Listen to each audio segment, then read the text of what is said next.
Good morning fitness lovers. ఈ రోజు వీడియోలో మనకున్న ఈ busy life style and work stress వల్ల అసలు మనం ఏం తింటున్నామో ఎంత తింటున్నామో తెలియకుండా తింటున్నాం. సో దీని వల్ల చిన్న వయసులోనే డయాబెటీస్, ఫ్యాటీ లివర్, థైరాయిడ్, ఇంకా కిడ్నీ సమస్యలు లాంటివి వస్తాయి. సో వీటిని అవాయిడ్ చేయడానికి అసలు మనం రోజులో ఎన్ని క్యాలరీస్ తినాలి, ఎలాంటి ఫుడ్ తినాలి, వెయిట్ లాస్ కోసం ఎంత క్యాలరీ డెఫిసిట్ లో ఉండాలి, వర్కౌట్ చేస్తున్న వాళ్ళు, ఫిజికల్ యాక్టివిటీలో ఉన్న వాళ్ళు రోజుకి ఎన్ని క్యాలరీస్ తీసుకోవాలి అనేది ఈ వీడియోలో డిస్కస్ చేద్దాం. రోజులో మనం తీసుకోవాల్సిన ఖచ్చితమైన క్యాలరీస్ ని బిఎంఆర్ ఆధారంగా నిర్ణయించవచ్చు. ఈ బిఎంఆర్ ని మెఫ్లిన్ సెయింట్ జియోర్ ఫార్ములా ఆధారంగా కొలుస్తారు.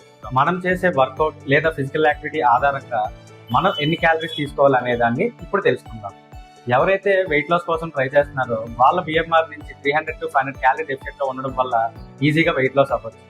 త్వరగా వెయిట్ లాస్ అయిపోవాలని చెప్పి బిలో 1000 క్యాలరీ డైట్ లో ఉండడం వల్ల ఎలాంటి ఉపయోగం ఉండదు.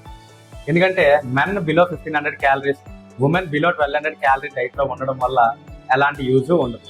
దీనివల్ల మన బాడీ అండ్ బ్రెయిన్ ఫంక్షనింగ్ కి ఇబ్బంది అవుతుంది. ఇన్ఫర్మేషన్ నచ్చితే ప్లీజ్ లైక్. ఎవరైతే మీ friends and family weight loss కోసం ట్రై చేస్తున్నారో వాళ్ళకు ఈ రీల్ షేర్ చేయండి. ఇలాంటి ఫిట్నెస్ అండ్ డైట్ కి సంబంధించి మరింత ఇన్ఫర్మేషన్ కోసం ఇప్పుడే మన ఫిట్నెస్ బడ్డీ ఛానల్ ని సబ్స్క్రైబ్ చేసుకోండి. Thank you.